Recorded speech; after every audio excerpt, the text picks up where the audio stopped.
രാത്രിയായതിനാൽ air ആംബുലൻസിന് യാത്ര ചെയ്യാൻ സാധിക്കില്ലെന്ന് അറിയിച്ചതോടെയാണ് ആലിന്റെ അവയവങ്ങൾ കൊച്ചിയിൽ നിന്ന് തിരുവനന്തപുരത്ത് എത്തിക്കാൻ റോഡ് മാർഗം തിരഞ്ഞെടുത്തത്.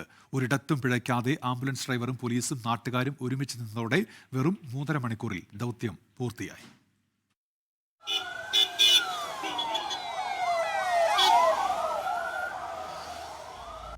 കിംസ് ആശുപത്രിയിലെ ഡോക്ടർ വർഗീസ് സെൽദോയുടെ നേതൃത്വത്തിൽ വൈകിട്ട് 7 മണിയോടെയാണ് കൊച്ചി അമൃത ആശുപത്രിയിൽ നിന്ന് അവയവങ്ങളുമായി ആംബുലൻസ് പുറപ്പെട്ടത്.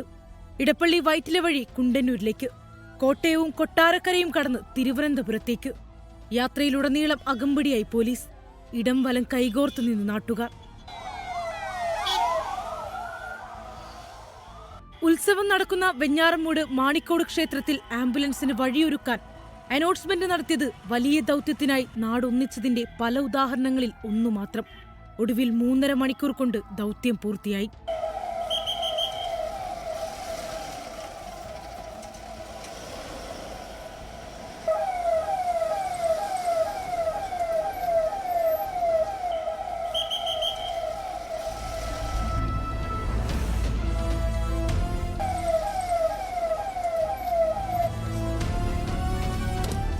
കുഞ്ഞുങ്ങൾക്കായാണ് അവയവദാനം എന്ന് കേട്ടതോടെ മറ്റൊന്നും ആലോചിച്ചില്ലെന്ന് ആംബുലൻസ് ഡ്രൈവർ മാള സ്വദേശി ജൈനേഷ്. കൊച്ചിന്റെ ജീവൻ അല്ലേ, അപ്പോൾ നമ്മൾ വേറെ ഒന്നും ചിന്തിച്ചില്ല.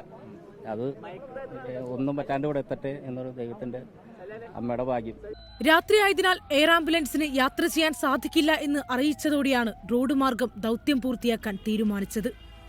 2 മണിക്കൂർ കൊണ്ട് അവയവങ്ങൾ തിരുവനന്തപുരത്ത് എത്തിച്ചു തരാമെന്ന് പോലീസിന്റെ ഉറപ്പ് ലഭിച്ചതോടെ ധൈര്യമായെന്ന് കേസോട്ടോ executive director doctor Noble Gracious 24-നോട്. നമുക്കുള്ള വാടകയ്ക്കുള്ള ഹെലികോപ്റ്റർ രാത്രി പറക്കില്ല. 5 മണിക്ക് അവർക്ക് ടേക്ക് ഓഫ് ചെയ്യണം. അതാണ് ലാസ്റ്റ് കട്ട് ഓഫ് തന്നത്. ശ്രീജിത്ത് DGP ഞങ്ങൾ ഇതൊക്കെ കോർഡിനേറ്റ് ചെയ്യുന്നത്. ഞങ്ങളുടെ അടുത്ത് പറഞ്ഞ് ഞാൻ ഗ്രീൻ കോറിഡോർ ഒരുക്കി തരാം, you will be reaching by around 2.5 മണിക്കൂറിൽ ഞാൻ ട്രിവാൻഡ്രത്ത് എത്തിക്കുന്ന പരിപാടി ചെയ്തു തരാമെന്നാണ്. ആ ഒരു കോൺഫിഡൻസിലാണ് നമ്മൾ റോഡ് വഴി മാർഗനിർദ്ദേശം സ്വീകരിക്കുകയും. ദൗത്യം പൂർത്തിയാക്കാൻ നാടാകെ ഒറ്റക്കെട്ടായി നിന്നത് സാമൂഹ്യ പ്രതിബദ്ധതയുടെ മറ്റൊരു ഉദാഹരണമായി. News desk 24. ലോകത്തെവിടെയായാലും ഏത് സമയത്തും 24 വാർത്തകളും ഓഗ്മെന്റഡ് റിയാലിറ്റി പാക്കേജുകളും എക്സ്പ്ലെയിനറുകളും വിശദമായി കാണാൻ ഞങ്ങളുടെ യൂട്യൂബ് ചാനൽ നിങ്ങൾക്ക് സബ്സ്ക്രൈബ് ചെയ്യാം.